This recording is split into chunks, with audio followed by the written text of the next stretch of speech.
உங்க எல்லாரையும் இந்த இடத்துல இவ்வளவு ஒற்றுமையா பார்த்ததுல மிகவும் மகிழ்ச்சி அடைகிறேன். இந்த கல்யாண வீடுகள் அப்புறம் கோயில் விழாக்கள் இது எல்லாமே நம்ம ஒண்ணு கூட நம்ம முன்னோர்கள் வந்து இதெல்லாம் ஏற்பாடு பண்ணி வச்சிருக்காங்க அப்படிங்கறத நான் வந்து உணர்றேன். நமக்குள்ள எந்த ஒரு பிளவுகள் இருந்தாலும் நம்ம திருவிழாக்களில் நம்ம மாமா வச்சுனா அண்ணன் தம்பியா இந்த வடக்கு தெற்கு பிரச்சனை இல்லாம இந்த சொத்தார இந்த பிரச்சனை இல்லாம எல்லாரும் நம்ம வந்து ஒன்னா நிக்கணும் அப்படிங்கிறதுதான் கோயில் விழாக்கள். இப்ப வந்து நம்ம கரண்ட் மாதிரி இருக்கிறதுனால மின்சாரம் மாதிரி இருக்கிறதுனால நம்ம யாரும் ஒருத்தர் மோத பார்க்க அளவுக்கு இப்ப இல்ல. ஆனா இது போன்ற விழாக்கள்ல நம்ம சொந்த பக்கமா நம்ம அணியா ஒண்ணு விளாடுவோம். இதுல நம்ம யாருக்கவே முன்ன பின்ன நம்ம வந்து பகச்சிருந்தாலும் சித்தப்பா வாங்க பெரியப்பா வாங்க மச்ச வாங்க அப்படின்னு சொல்லி நம்ம எல்லாம் கை கொடுத்து ஒன்றிணைஞ்சிடணும். அதுக்குதான் இந்த மாதிரி ஒரு விழா. இதை நீங்க எல்லாருமே வந்து உணரணும். வருங்காலம் நமக்கான காலம் இல்லை அப்படிங்கிறது உங்க எல்லாத்துக்கும் தெரியும். நம்மளை ஒழிச்சு கட்டணும் அப்படிங்கிற ஒரு நோக்கத்துலதான் தற்போது இருக்க ஒரு சில கும்பல்கள் வந்து செயல்பட்டு இருக்காங்கிறது உங்களுக்கு நல்லா தெரியும். காவல்துறையா இருந்தாலும் நீங்க அரசு உத்தியோகத்துல எந்த ஒரு பொறுப்பு இருந்தாலும் நீங்க முக்கியத்துவம் யாரும் நம்ம பணி செய்ய முடியும் அப்படிங்கறத நம்ம எல்லாரும் ஒத்துக்கணும். அது எஸ்பியா தேவமான இருந்தாலுமே அவரால் பணி செய்ய முடியாது. அப்படி ஒரு சூழ்நிலை தான் இன்னைக்கு இருக்கு. நீங்க பார்த்திருப்பீங்க கடைசியா கூட என்கவுண்டர் வெள்ளத்துறை 1000 தான் அவர் வந்து நம்ம சமாஜத்தை சேர்ந்தவர்களை என்கவுண்டர் பண்ணியிருந்தாலும் நியாயமான ஒரு ஆபீசரா இருந்தாரு. அவருக்கு சாதி மதம் அப்படிங்கிற எதுவுமே இல்லாம இருந்துச்சு. ஆனா ஜெயலலிதா அவர்களுக்கு பிறகு அவருக்கு எந்த ஒரு பதவியும் ஏற்றி கொடுக்கல. இது நேரத்துக்கு அவர் எஸ்பிஐ வந்து ரிட்டர்ட் ஆயிருக்கணும். ஆனா அவர் அதே ஏடிசி கேட்டகரியில வச்சிருந்தாங்க. ஏன்னா அவருக்கு அடுத்த கேட்டகரி கொடுக்க கூடாது அப்படின்னு சொல்லி அதே மாற்று சமூகத்தை சேர்ந்த ஒருவருக்கு இதை தாண்டிதான் போஸ்டிங் கொடுத்தாங்க. இதெல்லாம் நம்ம பார்த்துட்டு தான் இருக்கோம். இதே நிலைமைதான் இன்னைக்கு தமிழ்நாட்டில் உள்ள முக்கியத்துவம் சேர்ந்த அதிகாரிகளுக்கு. இன்னைக்கு பல்வேறு யூனிவர்சிட்டி எடுத்துக்கிட்டீங்கன்னா திருநெல்வேலியில நம்ம கிடையவே கிடையாது. மனோன்மணி யூனிவர்சிட்டியில நம்ம கிடையாது. இப்படி பல்வேறு யூனிவர்சிட்டியில நம்ம ஆளுங்க வந்து ப்ரொபோசலா வாக்கியால வேலை பார்க்க முடியல. நிறைய கம்ப்ளைண்ட் வந்திருக்கு.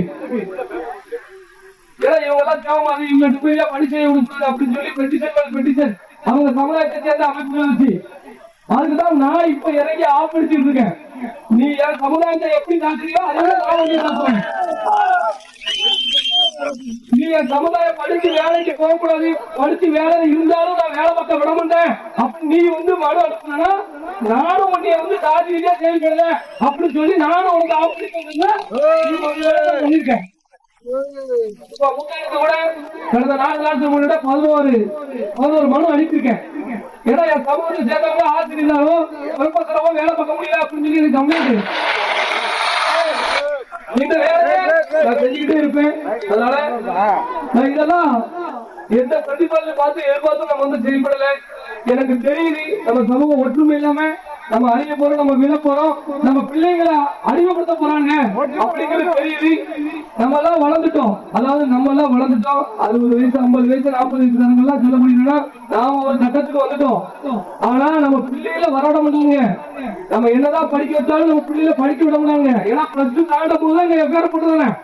நீ எப்படா படிப்பு நான் பாக்குறேன்னு சொல்லி இதுக்கெல்லாம் நம்ம ஒற்றுமையா இருக்கணும். நமக்குள்ள எந்த ஒரு பிரச்சனை இருந்தாலும் சரி நீங்க எல்லாம் அதை கலைஞ்சிருங்க. ஏன்னா இனி இன்னுங்க அடுத்த பிரிவு நம்ம தேவமான பழக்கமா பிறகு தெரியாது. இந்த பிறவில நம்ம எல்லாரும் தேவமான பிறந்துட்டோம்.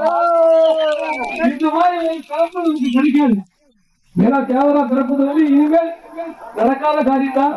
அதனால இந்த பிறவில இந்த மாதிரி ஒரு சமூகத்துல நம்ம பிறந்ததை நினைச்சு அதை பெருமைப்படுங்க. பல்வேறு சாதிகள் வந்து தேவமாரா பிறக்கலையே அப்படின்னு சொல்லி வேதனைப்பட்ட காலங்கள் இருக்கு. ஆனா நாம தேவமாரா பிறந்துட்டு நமக்குள்ள ஒற்றுமை இல்லாம நம்ம இவ்வளவு கோவம் இருக்கு. அதனால அப்ப கொஞ்சம் தான் உள்ள இளைஞர்களுக்கு எப்போதும் சொல்லக்கூடியதுதான் சிறைக்கு நம்ம தேவர்குல மக்களுக்காக ஜனநாயக ரீதியா நம்ம போராட்டம் தான் வந்தோம், அதுல மாற்று கருத்து இல்ல. ஆனா அடக்குமுறையை பயன்படுத்தி என்னுடைய மக்களை அவங்க தாக்குறாங்க. இதெல்லாம் நம்ம கண் கூட பார்த்துட்டு ஒரு குருவும் வேதனையா இருந்துச்சு. அதனாலதான் அன்னைக்கு சிறைக்கு போனோம். அந்த சிறையில போய் பார்க்கும் போது கூட உள்ளுக்குள்ள தேவமாரம் பாத்தீங்கன்னா வெளியே இருக்க தேவமாரோட உள்ள இருக்க தேவமாரம் அதிகம். மனமட்டு பார்க்க போகும்போது அண்ணன், தம்பி, மாமன், சித்தப்பா அப்படின்னு ஒவ்வொருத்தரும் உள்ள கூடும்போது என்னடா இவ்வளவு என்னடா இருக்கே அப்படின்னு சொல்லி கேட்கும்போது பல்வேறு பொய் கேட்டு பொய் வளர்ச்சிகள் ஏகப்பட்ட இளைஞர்கள் உள்ள இருக்கான். இதெல்லாம் நம்ம மீட்கணும். படிச்ச இளைஞர்கள் அதிகமா சிறையில இருக்காங்க. அதனால சிறைக்கு போவாத இளைஞர்கள் சொல்றேன், உங்களுக்கான சிறைக்கு நான் போறேன். அதுல மாற்று கிடையாது. ஏற்கனவே இந்த தமிழ்நாடு காவல்துறை கிட்டத்தட்ட இந்த சமூகத்துக்காண்டி போராடணும்னு சொல்லி 23 வழக்கு 24 வழக்கு என் மேல போட்டு வச்சிருக்காங்க. அதனால உங்களுக்காண்டி நான் வழக்கு எடுத்து நான் போராடி சிறைக்கு போக தயாராக, நீங்க போக வேண்டாம்னு சொல்லுவேன். இளைஞர்கள் படிங்கிற நீங்க படிச்சாலும் அந்த சமுதாயத்தை காப்பாற்ற முடியும் நினைக்க. உண்மையிலே இந்த இளைஞர்கள் உங்களுக்கு சமுதாயப்பட்டு ஒன்று இருந்துச்சுன்னா மது அருந்துவதை நீங்க நிறுத்தணும். நீங்க குடிக்க கூடாது. இந்த குடியாலதான் நம்மளுடைய சமுதாயம் இன்னைக்கு வந்து மிகப்பெரிய வீழ்ச்சியில இன்னைக்கு போய்கிட்டு இருக்கு. இதெல்லாம் வேதனையா பதிவு பண்றேன். பல குடும்பங்கள் இன்னைக்கு குடியால இன்னைக்கு அழியுது. இதெல்லாம் பார்த்துட்டு நம்ம குடும்பம் அழியுதுன்னு தெரிஞ்சும், நம்ம ஊர் பாதுகாப்பு இல்லைன்னு தெரிஞ்சும் இந்த இளைஞர்கள் குடிக்காங்க. இளைஞர் கையில தான் இந்த பெண் பிள்ளைகள் வாழ்க்கை இருக்கு. இந்த பொட்ட பிள்ளைகளை நம்ம எல்லாம் காப்பாத்துறோம் அப்படிங்கிற எண்ணத்துல இருக்கிற இளைஞர் குடிக்க மாட்டான். நம்ம ஊரை காப்பாற்றணும் அப்படின்னா இளைஞர்கள் குடிக்காம விளையாடுங்க, உடலை வந்து தரப்படுத்துங்க. அப்படி ஒரு காலகட்டம் வந்தாதான் இனி இந்த சமுதாயத்தை காப்பாற்ற முடியும். ஆளாளுக்கு குடிச்சிட்டு தள்ளி விட்டா கீழே விழுந்துருவான். அப்படி ஆயிட்டான் தேவமாறு. ஆங்கிலேயனின் பீரங்கி குண்டுகளுக்கு தன் மார்பை இரையாக்கிய ஒரு வீர மரணம். இன்னைக்கு குடியால அப்படி ஆயிடுச்சு. இன்னைக்கு குடியால நான் ரோட்ல தட்டு தடுமாறி வந்துட்டான். ஒரு பேரை பச்சை குத்திருக்க, பணத்தை பச்சை குத்திருக்கவன் குடிச்சிட்டு ரோட்ல கிடந்தோம்னா அந்த இடத்துக்கு எவ்வளவு பெரிய கேவலம். அப்ப இடம் உணர்றதுக்கு நீ இன்னும் குடிக்க கூடாது. இளைஞர்கள் எல்லாரும் படிங்க. அதுவா எடுத்து இந்த சாதியை காப்பாற்ற முடியாது, அதிகாரி ஆனாதான் காப்பாற்ற முடியும் அப்படிங்கறத எல்லாரும் உணருங்க. நீங்க எல்லாத்தையும் சொல்ல முடியுதா? நிறைய இந்த பெண் பிள்ளைகளை கவனமா, பெண் பிள்ளைகளும் நம்பிக்கை வைங்க. பெண் பிள்ளைகள் மேல வந்து நம்பிக்கை வைங்க. பெண் பிள்ளைகளை நல்லா படிக்க வைங்க. செல்போன் விஷயத்துல கொஞ்சம் கவனமா கொஞ்சம் கையாளுங்க. நாடக காதல்ங்கிற போர்வையில நம்ம பெண் பிள்ளைகளை திட்டமிட்டு நம்மளுடைய அதாவது மானம் தான் பரிசு நினைக்க முடியும் ஒரு சமுதாயம். இந்த சமுதாயம் 1000 பணம் காசு கோடி ரூபாய் இருந்தாலும் மானம் தான் பெருசு நினைப்போம். அதனால நம்மளை எப்படி வீழ்த்து நினைச்சுதான் ஒவ்வொரு விஷயமும் பண்றாங்க. இதெல்லாம் திட்டம் போட்டு பண்ணிட்டு இருக்காங்க. அதனால அதெல்லாம் தடுக்கிற வேலை என் வேலை.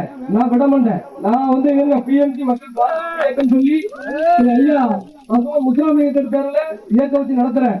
1000 விஷயம் இருந்தாலும் சரி, அரசியல் சம்பந்தப்பட்ட எந்த ஒரு இது இல்லாம வாழும் வர உங்களுக்காண்டியே போராடுவேன், உங்களுக்காண்டியே சிறைக்கு போவேன், உங்களை பாதுகாப்பேன். அதுல எனக்கு எந்த மாற்று கருத்தும் இல்ல.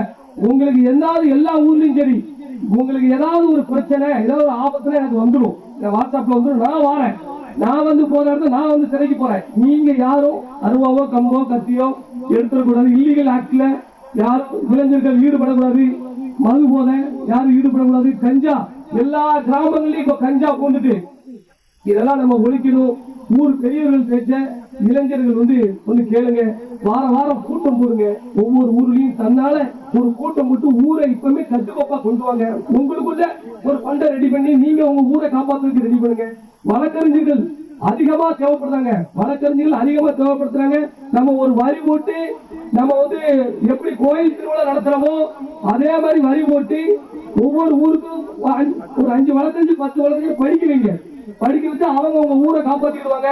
ஏன்னா இதெல்லாம் இருங்க. இப்ப நான் வந்து வந்தது பங்கன் வீட்டுக்கு ஒரு சடங்கு வீட்டுக்கு வந்துருவோம்.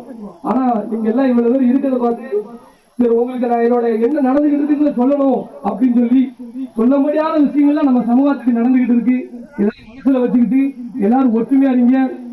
உங்களுடைய ஒற்றுமை தான் நம்ம சமுதாயத்தையும் காப்பாற்றும், என்னையும் காப்பாற்றும். ஏன்னா நான் வந்து உங்களுக்காண்டி தான் எல்லாத்தையும் பயக்கேன், போலீஸையும் பயக்கேன். சாதி மக்களும் நான் நல்லது சொன்னாலே சாதி என்னதான் சொல்றான். நான் நல்லதுதான் பேசுறேன். போராட்டங்கள்லாம் சாதி மீது வன்மம் கொள்ளாதீங்க, சாதியை அடிக்காதீங்க, சாதியை இழிவுபடுத்தி பேசாதீங்க. நம்ம சாதியை நல்லபடியா வாழுதுன்னு சொல்லுங்க. சாதி ஒழுங்கின்னு சொல்லாதீங்க அப்படிதான் சொல்றேன். பசுமன் ஐயா முத்துராமலிங்கத்துடைய குருபூஜைக்கு போகும்போது பிற சமூக மக்கள் நம்மளுடைய வாகனத்தை இங்கிருந்து போக வாகனத்தின் மீது பூக்களை தூவணும். அப்பதான் முத்துராமலிங்கத்துடைய ஆட்சி அவருடைய ஆத்மா சாந்தி அறிவு நான் சொல்லிட்டு இருக்கேன் எல்லா பக்கமும். ஆனா இருக்க சாதி கூட இந்த சாதியை கட்டமைக்காத, இந்த சாதிக்கு நல்லது சொல்றேன், இந்த சமுதாயத்தை சரி பண்ணி ஒற்றுமை பெற்றுல கொண்டு வரேன்னு சொல்லி மொத்தவரை ஏன் கோபத்திற்கு எனக்கே தெரியல. ஏன்னா நல்லதுதானா சொல்லுதோம் அப்படின்னு நேற்று கூட பார்த்தா ஒருத்தன் வீடியோ போட்டுட்டான்.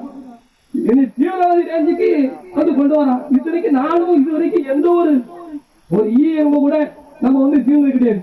உங்களுக்கு அப்பேற்பட்ட பரம்பரை வந்தவன் தான். என் சமுதாயத்தை எவ்வளவு எடுக்கும் போதோ, என் சமுதாயத்தை எவ்வளவு தீர்வு போதோ எனக்கு கோவம் வரும். அது வரைக்கும் எனக்கு கோவம் வராது, எனக்கு கோவம் வராது. இதெல்லாம் அவனை உலகம் இருக்கான். எப்படியாவது என்னைய டார்கெட் பண்ணி ஏதாவது ஒரு விஷயத்துல என்னை அழிக்கணும். அதெல்லாம் நான் பாத்துக்கிடுவேன். உங்களுக்கு நீங்க ஒற்றுமையா தான் எனக்கு பாதுகாப்பு. இப்ப நான் இருக்கும்போது என்னையும் நீங்க அதாவது எப்படி நீங்க எல்லாரும் ஒற்றுமையா இருந்தா அது ஒண்ணு போதும். இந்த சமுதாயம் எசக்ராஜாக்கு ஒண்ணுனா வருவான், எசக்ராஜாக்கு ஒண்ணுனா போராடுவான் அப்படிங்கிற கட்டம் இருந்தா மட்டும்தான் என்னைய கிட்ட அரசாங்கம் பயப்படும். அரசாங்கம் என்னைய பயப்படுத்துவீங்களே, நான் உங்க எல்லாத்தையும் பாதுகாத்துடுவேன். அதனால சொல்றேன், நீங்க எல்லாரும் ஒற்றுமையா இருங்க. மிக ஆபத்தான சூழ்நிலை போயிட்டு இருக்கோம். நான் செயலில் இருக்கும்போது அந்த மண்டபப்படியில இருந்து கிட்டத்தட்ட ஒரு 400 நாட்டாமையில் ஊர் நாட்டாமையெல்லாம் சேர்ந்து நாங்க ஒண்ணு சேர்ந்து கையெழுத்து போட்டு ஒரு 10 பேர் வந்து பாத்தாங்க. ஐயா, நீ தேவர்குளம் பிரச்சனைக்காட்டி தேவர்குளம் மக்களுக்காட்டி நீ சரிக்கு சென்று வருத்தப்படாத, உன்னையால 4 லட்சம் தேவமார் சேர்ந்து போனாங்க. உண்மையால 4 லட்சம் தேவமார் இன்னும் சேர்ந்துட்டோயா, திமுக அதிமுக அமமுக இப்படி இல்லாம தேவமார சேர்ந்துட்டோம் அப்படின்னு சொல்லும் பொழுது ரொம்ப மனசு சந்தோஷப்பட்டு, இது மாதிரி நீங்க ஒற்றுமையா இருந்து எத்தனை முறை மட்டும் நான் ஜெயிலுக்கு போக தயாரா இருக்கேன்.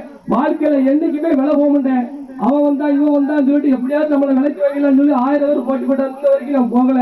மக்கள் சப்போர்ட்டும் அப்போது சூழ்நிலைக்கு நான் 1000 கஷ்டப்படையில போகல. இனிமையா நான் போயிட போறேன். அதனால என் மேல நம்பிக்கை வைங்க.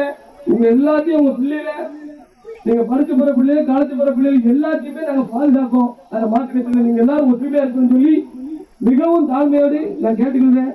எங்க ஐயா முத்துராமலிங்க ஆட்சியில பகிரோட ஒட்டுமொத்த மக்கள் நீங்க எல்லாம் நல்லா இருப்பீங்கன்னு சொல்லி எனக்கு பேச வாய்ப்பளித்த பாசமிகு அண்ணன் ஏசுதாஸ் அவர்களுக்கு நான் நன்றி பதிவு செய்கிறேன்.